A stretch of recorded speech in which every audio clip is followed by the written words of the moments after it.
Pasangan Anies Baswedan dan Ketua Umum Partai Demokrat Agus Harimurti Yudhoyono dianggap sebagai komposisi ideal sebagai calon presiden dan calon wakil presiden pada pemilihan presiden Pilpres 2024. Hal itu diungkapkan peneliti indikator politik Bawono Kumoro. Anies itu bukan tokoh partai, maka diperlukan figur cawapres dari kalangan partai politik yang dapat menjamin stabilitas dan soliditas koalisi, kata Bawono pada Sabtu tanggal 15 Oktober tahun 2022. Menurut Bawono, ada 3 tujuan penting yang harus diperhatikan dalam komposisi capres-cawapres. Pertama adalah memastikan kemenangan di pemilu, dan representasi wilayah menjadi penting dari pasangan capres-cawapres. Karena mayoritas pemilih berada di Pulau Jawa, dengan Jawa Barat, Jawa Tengah dan Timur sebagai kantong-kantong pemilih terbesar, maka Jawa menjadi kunci kemenangan. Artinya bagaimana komposisi capres-cawapres bisa mengamankan kemenangan di wilayah ini, jelas Bawono. Komposisi ideal capres-cawapres harus dapat menjaga soliditas antar partai koalisi, termasuk soliditas kabinet kalau nanti terpilih.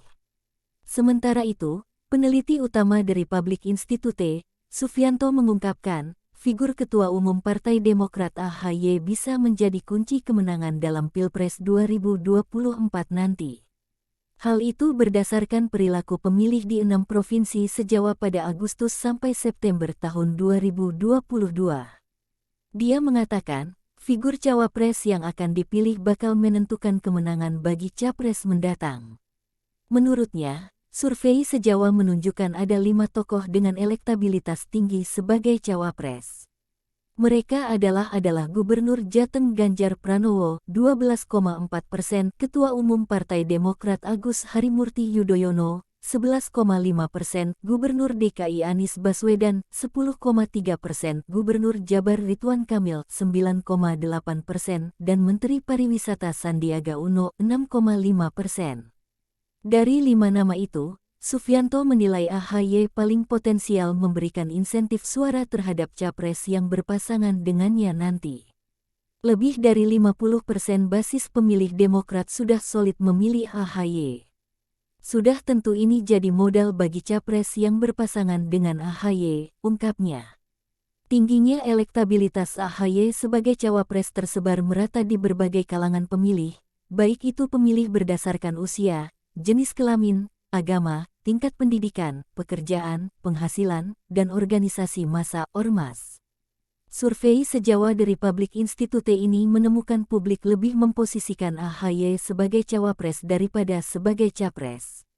Berdasarkan temuan survei mereka, yang dilakukan sejak 28 Agustus 12 September tahun 2022, tingkat elektabilitas AHY sebagai capres berada di urutan keempat dengan angka 4,1%, di bawah Ganjar Pranowo 24,7%, Prabowo Subianto 19,6%, dan Anies Baswedan 16,9%.